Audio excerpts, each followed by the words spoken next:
Bueno, ¿qué realmente está pasando en el casco viejo? ¿Hay acaparamiento de propiedades? ¿Cómo se llegó a estas propiedades?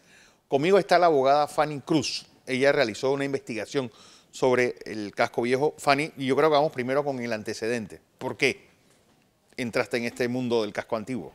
Mira, en el 2014, octubre, para serte más precisa, tomé un caso que ya estaba casi perdido. Un caso que venía de 3 sentencias, o sea, en primera instancia, segunda instancia y hasta casación, Sí. que estaba totalmente perdido. Una ejecución de sentencia con un embargo y con acción de secuestro, sobre todo sobre propiedades de unos clientes míos, que tienen estas propiedades que datan desde 1817, 1897, o sea, una familia muy tradicional que es la familia Casco Arias.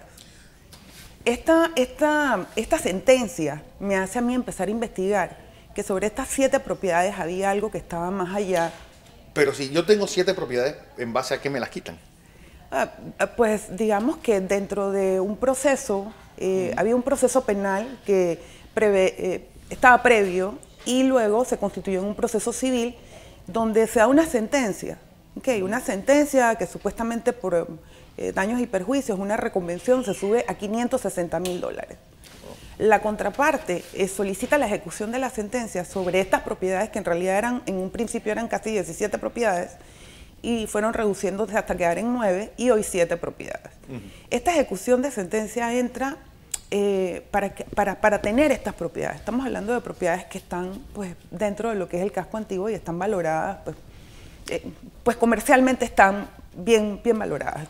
Quisiera decirte de millones porque eso es lo que está ahorita mismo una propiedad valiendo del casco antiguo, dependiendo de la oferta y la demanda. Hay gente que las vende barata y otras personas que pues exigen o solicitan una cantidad determinada y hay cierto tipo de especulación. Pero lo que sí es cierto es que por ser parte del patrimonio histórico, pues son propiedades de mucho valor. Ok, entonces, alguien, es decir, se quiere hacer con las propiedades a pesar de que tenían un dueño. Es lo que no entiendo. Es como si yo, no sé, tuviera mi casa y alguien quiere mi casa y por eso me va a abrir un proceso. Es ilógico. Digamos que sí. En primera instancia eso sería la premisa. Que la premisa es que yo como inicio un proceso, porque siempre aclaro el deber y el poder. Claro. O sea, tú debes hacerlo o puedes hacerlo. Entonces hagamos la separación. Ese proceso nunca se debió haber dado. Porque estamos hablando dentro de lo que es un proceso penal donde llaman a una persona que es una cliente mía, que es una señora pues de mucho arraigo, transparente, honesta, que ha formado toda su vida, su familia en Panamá. Y entonces, inclusive esa sentencia se extiende más allá, se extiende a la propiedad de ella, que está en San Francisco, colindando con la propiedad del expresidente Martinelli. Entonces, esta sentencia va mucho más allá, porque buscaba, aparte de la ejecución de las propiedades en el casco antiguo, buscaba hasta quitarle el bien a la señora. Entonces, dentro de esa investigación, para ir más preciso, dentro de esa investigación yo empiezo, todas estas fincas las empiezo a investigar, pues, así como, pues digamos que como terapia, ¿no? Digámoslo como terapia, cuáles eran los colindantes, porque las fincas del casco antiguo, hoy por hoy las superficies fueron cambiando. Entonces, dentro de lo que se conoce como la muralla histórica o lo que rige la ley de patrimonio histórico, pues te rige por medio de una ley especial. Entonces, las propiedades en sí tienen una historia. Correcto. Una historia, o sea, una historia que data, y hay propiedades que tenemos archivos de los archivos de India. O sea, desde que Morgan invadió Panamá Viejo, sí, y la ciudad se trasladó, estas fincas tienen lo que es una cédula jurídica, ¿no? Lo que se conoce hoy como el número de finca. ¿Y qué pasa? Estas propiedades en el primer sistema registral se registraban dentro de los tomos. Y después pasaron al segundo sistema registral y hoy estamos dentro de lo que es el tercer sistema registral, que es el sistema digitalizado. Entonces empiezo a investigar lo que son las colindantes y ya cuando me empiezo a dar cuenta que hay propiedades que han invadido servidumbres, que han empezado a tomar, ¿qué te digo? Ciertos tipos, son como colindantes o pasillos que le llamaban o zaguanes. Zaguanes, sí. Ajá, eran servidumbres, esas servidumbres pertenecen al Estado. Entonces empiezo a darme cuenta, y ya cuando empiezo a darme cuenta, entro en este estado digo, hey, aquí está pasando algo. ¿Ok? Estamos hablando de propiedades que se han incorporado dentro de otras propiedades. Es decir, tengo una propiedad aquí, hay una servidumbre y hay otra propiedad acá. Y todo eso se ha hecho una sola. Exactamente. Eso se llama incorporación. Eso se llama violación porque, en teoría, tú no estás violando la ley de patrimonio histórico haciendo eso. No, eso no se llama violación, Fernando. Eso es un delito. Okay. Eso es un delito. O sea, y estamos hablando... no se ha hecho una sola vez. No se ha hecho una sola vez. Tanto es así que me da por empezar este tipo de investigaciones precisamente antes de abril del 2016, que explotaran los papeles de Panamá, y llevaba, esto era una especie de un levantamiento catastral. Okay. Vamos al mapa del casco antiguo. Por favor. A ver, vamos al mapa del casco antiguo para que vean de lo que estamos hablando. Aquí está este mapa. Si lo pueden poner acá aquí está. Ok, esto es el conjunto monumental del casco antiguo. Exactamente. Ok, mira, este plano, para que tú puedas tener acceso a este plano, tú tienes que ir a la oficina de casco antiguo y hacer una solicitud vía memorial. Y entonces, pues, para que tú puedas acceder a ellos. Antes de que se diera este plano, había otro plano que era muy rudimentario. O sea, era un plano que había sido levantado, pues las técnicas y las metodologías actuales pues han cambiado. Tú puedes hacer un levantamiento digitalizado y nosotros hoy tenemos un plano más preciso. Y con este plano, ya después que yo empiezo a ver que hay pues propiedades que han sido, digamos, violentadas. Porque por ejemplo. Mira, te hablo, para hacerte preciso, todo lo que es entre calle primera y calle segunda, que son las propiedades que tienen más valor, ahí yo te puedo mencionar, si lo puedes acercar, si pueden acercarlo, lo que es la entrada al Paseo de las Bóvedas. Ahí solamente hay una servidumbre de 369 metros que se perdieron. Así es donde se ve el lancón ese que está. Exactamente, o sea, y todo el mundo se ubica porque todo el mundo ha ido al Paseo de las Bóvedas. Okay. Todo el mundo ha ido al Paseo de las Bóvedas. Entonces, si ves, tal vez el plano no te permite ver, esto está dividido en manzanas. Estas manzanas llegan al perímetro, lo que ves la primera roja es la muralla histórica. ¿Okay? Y lo segundo, que es lo amarillo, es lo que rige hasta dónde llegan las propiedades que conforman hoy el casco antiguo, o sea, que forman parte del conjunto monumental. Correcto. Y está protegido por la UNESCO. Sí, es lo que te iba a decir, que nosotros podemos incluso... Lo que tú estás hablando puede poner el patrimonio en peligro, porque se ha violentado un patrimonio histórico. Mira, tanto como lo que dices, yo quisiera ir un poco más.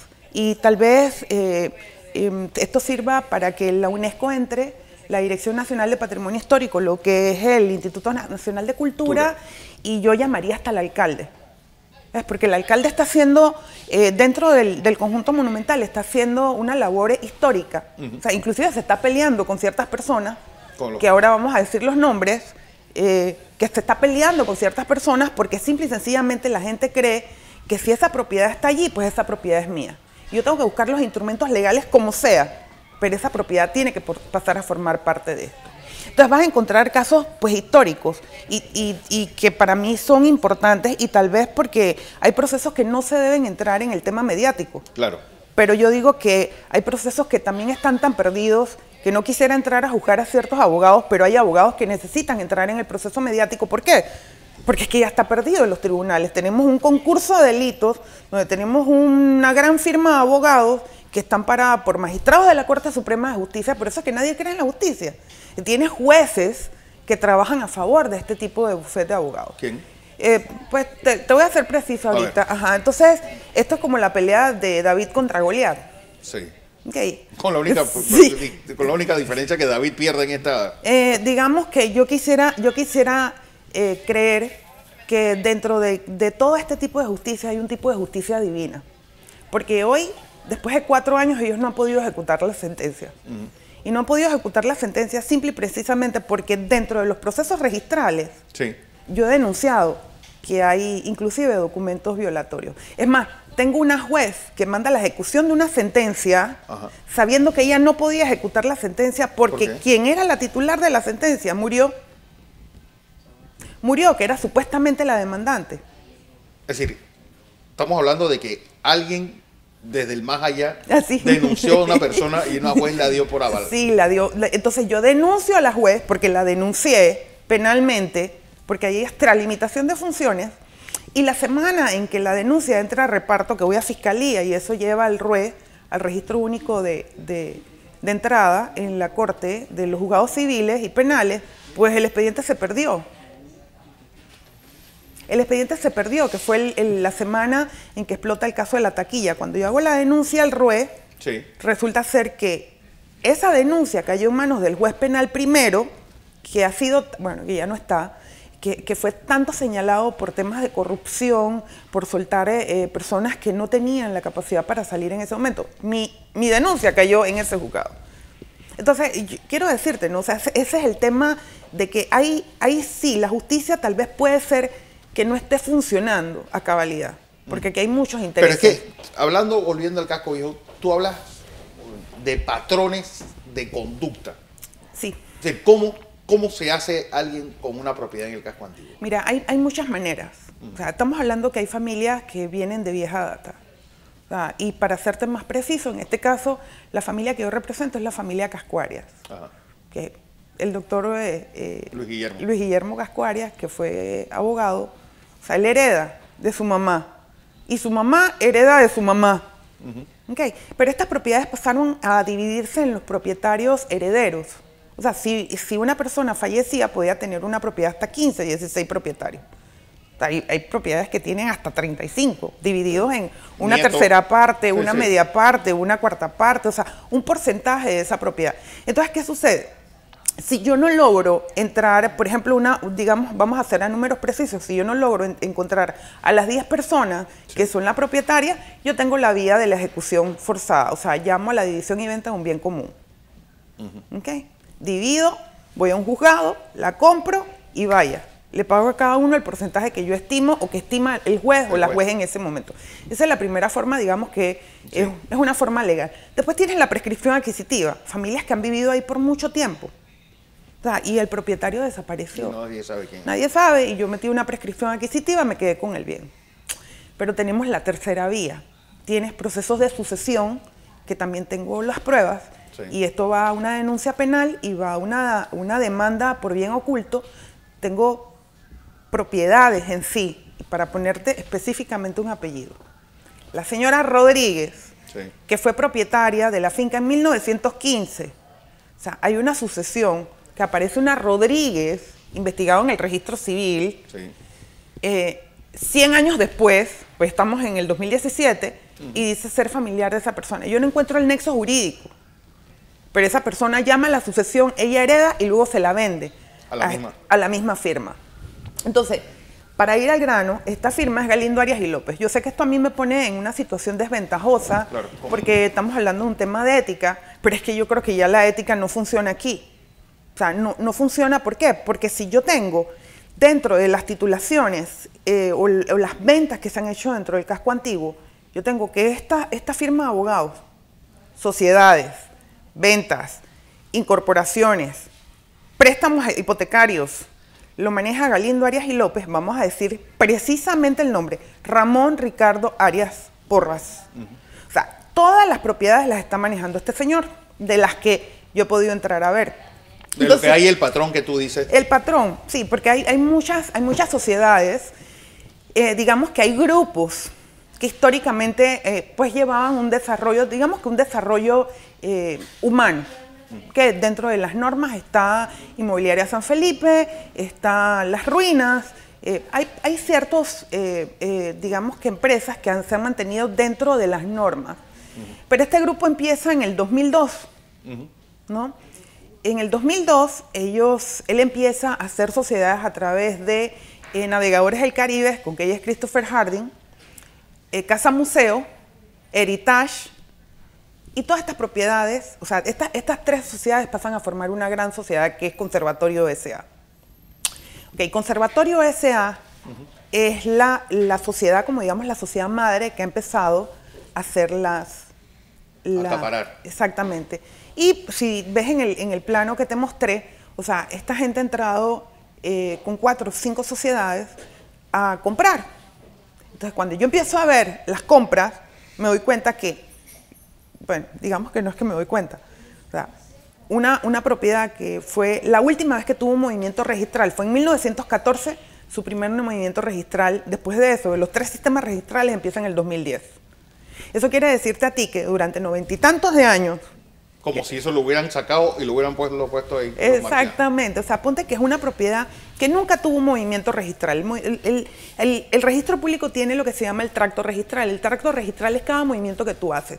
Compras, ventas, hipotecas, incorporaciones, mejoras, demolición. O sea, el registro público lo va montando con un número de asiento y tomo, que es el número de asiento de entrada. Ok, este movimiento registral, en el tracto registral, en estas propiedades no aparece. Cuando yo voy a buscarlo, no te puedo decir que todas, pero hay unas que interesantes. Cuando voy a buscar el tracto registral y me voy al sistema de tomos, la página de tomos falta, Fernando. Se arrancó. Se perdió. Se perdió. También se fue con la propiedad. Sí, también se fue con la propiedad. Entonces yo tengo que presumir, ya no presumo, o sea, ya yo tengo una certeza de que hay un delito continuado y que obviamente está sobre el tema de propiedades que son valoradas y que alguien con una visión comercial histórica empezó a mover esto. Y pues tenemos ahí dentro de las personas que acompañan a Ramón Ricardo Arias, está Patricia Pinzón, Keya Harding, el arquitecto Paniza, es un grupo. Okay. Si tú por casualidad tienes alguna necesidad o tienes algún inconveniente y quieres meter un proceso dentro, o sea, se va a los juzgados civiles, cae dentro de los mismos juzgados, y estos juzgados fallan a favor de ellos, tú mandas esto, apelas, te va al Tribunal Superior, te fallan en contra, te vas a casación y ahí los magistrados, que siempre son los mismos, fallan a favor de este grupo. Okay. Tengo funcionarios que han sido amenazados, que me lo dicen. O sea, aquí me llaman ex magistrados, ex presidentes de la Corte a amenazarme para decir que yo tengo que mover ese caso o que tengo que sacar un amparo de garantías o que tengo que mover esto. No estamos hablando de que es un enemigo pequeño. No estamos hablando de... Estamos hablando de mucho poder económico, estamos hablando que cuando empiezo a investigar este tipo de cosas, y lamentablemente tal vez la gente lo vea como un tema político porque yo estoy en este canal, claro, pero no lo es. Cuando empiezo a agarrar los papeles de Panamá, Conservatorio S.A., que fue el 10 de mayo del año pasado, encuentro que la Sociedades Conservatorios S.A. estaba unida con Conservatorio Partners RL y Conservatorio Partners, creo que era LP. Una semana después, Fernando, pero yo no sé si por mujer o por intuición, yo tomo y capturo el documento, porque ya sé dónde estoy metida, capturo el documento de los papeles de Panamá, y una semana después los documentos habían desaparecido del link de la ICIJ.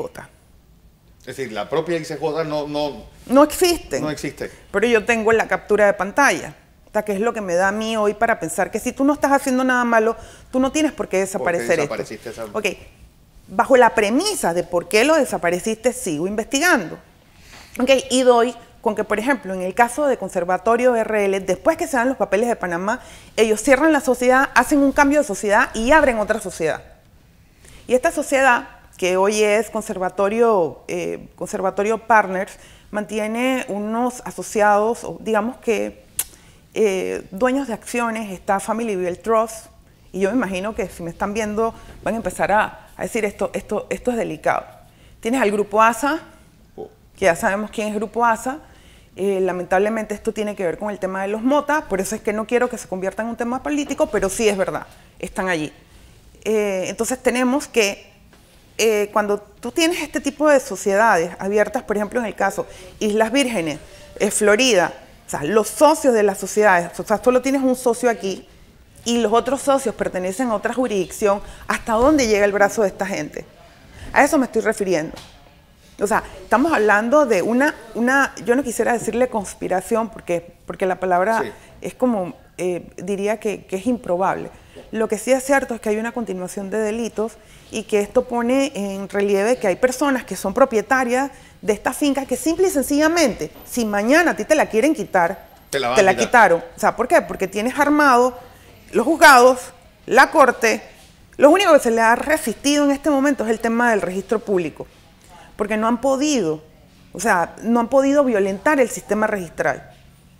Porque el sistema registral, que es el sistema del principio de publicación registral, no lo han podido violentar. Pero, por ejemplo, tú iniciaste esta entrevista denunciando que hay acaparación y robo, literalmente, de veredas, de espacios públicos. Eso es un delito en cualquier tierra. Sí, claro que sí, pero vamos, o sea, a eso me estoy refiriendo con poner una denuncia bien oculto que se va a estar presentando mañana y pues aunado a eso, pues me gustaría poder presentar una denuncia penal, pero por eso hago eco y llamo al alcalde porque el alcalde está recuperando esos espacios públicos. Llamo al UNESCO porque cuando el expresidente Martinelli puso la cinta costera 3 aquí, todo el mundo brincó, gritó y ahí está. O sea, la UNESCO se pronunció. Patrimonio histórico, como la entidad regente de este tema, tiene que entrar a verlo. O sea, voy a llamar a este tipo de instituciones, ¿por qué? Porque son partícipes. Y sé que en el caso del alcalde Blandón está teniendo algún tipo de problemas con algunas propiedades, por cierto, que son municipales y él necesita disponerlas, pues y la firma Galindo Arias y López simple y sencillamente presenta recursos. Están dentro de los accesos registrales. Entonces, no es una mentira, no estamos hablando de que son cosas ilusorias mías. Ah, no, es porque mi cliente está ofendido. No, no, no, no. Aquí estamos hablando de que, producto de una sentencia, colateralmente yo encuentro un delito. A eso me estoy refiriendo. Un delito continuado y estoy hablando de que me gustaría ver si puedes poner el plano de nuevo. Ajá, el plano Vamos al mapa del casco antiguo de nuevo. Ahí hay un caso histórico y para mí emblemático. A ver, vamos, ya tenemos emblemático. El mapa del casco antiguo un caso histórico. Un caso emblemático, porque mira, y para poder alterar la historia de una finca, o sea, tienes que a veces, en el segundo sistema registral, después de que pasó Tomos, empezaron los rollos. Sí. Tú tendrías que desaparecer todo un rollo. Los rollos eran microfilmados, eran como unas películas de cámaras viejas, ¿recuerdas? Ok, estos rollos se microfilmaron, o sea, los levantaron en digital. Tú tendrías que desaparecer todo el rollo para poder desaparecer la historia de una finca de rollo. O desaparecer todo el rollo para alterar una historia de una sociedad anónima. Porque hay sociedades anónimas de tomo y hay sociedades anónimas de rollo. De rollo, sí. Ok, te estoy hablando que es un sistema, el sistema viejo, porque el nuevo empezó a regir ahora en el 2015, 2014, si no mal recuerdo, y antes de ese tuvimos el segundo sistema registral. Entonces, este caso que para mí es emblemático, y he tenido que por esas razones de coincidencia, y me gustaría expresarlo de esta manera, yo le digo a mi esposo, yo estoy en el lugar que nunca debo estar y escucho cosas que no debo escuchar. Si estoy en la secretaría de la sala primera, sí, obviamente si estoy esperando que me entreguen o estoy solicitando algún tipo de expediente, tienes que escuchar quiénes son las personas que van, piden expedientes y hacen todo esto. Entonces, este caso que fue emblemático, para mí es emblemático, lo recojo después de un sepelio. Se muere la abuela de mi esposo y me encuentro con que la abuela de mi esposo es apellido Ortemate. Entonces, uno de los nietos me dice, yo tengo un proceso acá. Y le dije, yo lo escuché en la sala primera y me voy a investigar la finca de los Ortemate. La finca de los Ortemate está exactamente frente a lo que es Plaza Herrera, lo que hoy está, creo que está el Danilo Jazz Club, no sé si lo ubicas. Sí. Ok, ahí hay 3 propiedades, la finca 33. El American Trade Hotel y el Danilo Jazz. Exactamente, entonces ahí hay 3 propiedades. Y el Puerta de Tierra, un restaurante que está en la exactamente, en toda la esquina. Entonces resulta ser que estas 3 propiedades forman parte de una sociedad que cuando yo voy a ver fue vendida por una sociedad que en 1930 Roberto Urtemate, que tenía cédula antes de la vigencia, sí, AV, da su primer movimiento en 1990. Entonces cuando yo empiezo a investigar, ese caso está en la sala primera, ajá, donde la familia Urtemate ha estado peleando, pues estamos hablando, si te digo, y si lo quieres ver, o sea, 16 millones de dólares fue hipotecado por el Banco General. Una propiedad de 16 millones de dólares, claro, Fernando. Estamos hablando de... O sea, no estamos hablando de 3 reales. O sea, si yo puedo hipotecar una propiedad en 16 millones de dólares, quiere decir que aunque el valor registral aparezca en 45 mil dólares, esa propiedad comercialmente vale 16 millones de dólares. Claro, como todas en el casco viejo. Claro. Entonces resulta ser que el señor Roberto Urtemate, no sé, después de 40 y pico años, 51 años, algo así, y entonces pasa y hace un acta y firman una tasa única. ¿Me explico? y como abogado investigativo tú te das cuenta que hay cosas que están mal. O sea, si yo quisiera hacer un poquito más allá, eso está en un proceso. A mí me gustaría ir a una firma, a una investigación de firma grafológica. Estamos hablando de 16 millones de dólares. Y sé por conocimiento de causa que este proceso está casi perdido. Perdido. Porque lo tenía la magistrada Cal. Okay. Y te puedo asegurar que si sube en casación va a caer en el despacho del magistrado de León. Que siempre cae en la misma gente. O sea, estamos hablando de magistrados que hoy están en la corte, pero que trabajaron en la firma. En Gala. En Gala. Entonces no nos llamemos engaños, Fernando. Estamos hablando de tráfico de influencias. O sea, yo no soy abogado que puedo levantar el teléfono y decirles que, señor magistrado, usted puede fallar a favor mío. Por eso te digo que es la pelea de David contra Goliat. Pero estamos hablando que esto es un patrimonio de todos. Está reconocido como patrimonio de la humanidad. Entonces, la idea de esta entrevista es primero hacer bulla. O sea, tal vez que los periódicos más influyentes del país entiendan que aquí estamos pasando algo pues delicado, que se van a presentar las denuncias de rigor. Me imagino que me irán a denunciar, me imagino que el Colegio de Abogados me llamará, porque vuelvo y te explico el tema de la ética, pero esto va un poco más allá. Esto es un tema de, creo que ustedes la consulta que están haciendo hoy es que si se respetan los derechos humanos. La propiedad privada Es un derecho humano. es un derecho humano. Digamos que la libertad, la gente la ve como algo pues, que es innato tuyo, pero el derecho a la propiedad privada es el primer derecho del ser humano. Todo el mundo quiere su casa, todo el mundo quiere su propiedad. ¿Dónde guarecerse? O sea, y si te digo la verdad, aquí no se respetan este tipo de derechos. Porque en el tema de registro, ventas, compras, que ya yo tengo bastante escuelita en esto, o sea, te puedo decir que aquí corre plata. Aquí es el que más plata tiene, cuando no debería ser así. Entonces vamos a hacer esto de una forma, tal vez que los medios me ayuden, o sea, los medios que sean más... pues independientes. Sí, que tengan valor, porque estamos hablando que estamos afectando el bolsillo de alguien, estoy tocando el bolsillo de muchas personas. Estamos hablando de inversiones, que solo te pongo el ejemplo de una finca, 16 millones de dólares, o sea, no quisiera que a mí me pasara algo mañana porque simple y sencillamente yo estoy tocando el bolsillo de esta gente. Wow. Bueno, Fanny, como siempre los micrófonos de Next abiertos para lo que necesites.